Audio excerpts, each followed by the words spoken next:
এই যে আমরা এখন ঠাকুর দেখতে যাচ্ছি, তুমি কিন্তু কোনো মেয়ের দিকে তাকাবে না।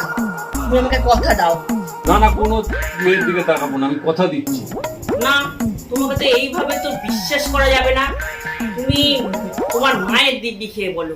এই না না, মার দিব্যি খেতে পারবো না। তাহলে তুমি তোমার বাবার দিব্যি খেয়ে তাহলে বলো। বাবার দিব্যিও না, খেতে পারবো না। না হলে তুমি কার দিব্যি খাবে বলো? আমি তোমার দিব্যি খেয়ে বলছি, আমি কোনো মেয়ের দিকে তাকাবো না। হ্যাঁ, তুমি মার দিব্যি খেলে না, তুমি বাবার দিব্যি খেলে না, তুমি আমার দিব্যি খেলে, ব্যাপারটা কি হলো? আরে পাগলি, মা গেলে মা পাওয়া যায় না, বউ গেলে তো বউ পাওয়া যায়।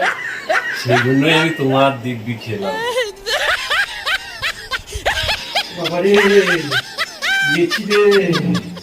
ওরে কি মরতে যে বলতে গেছিলাম, কে জানি মা। ও বাবা।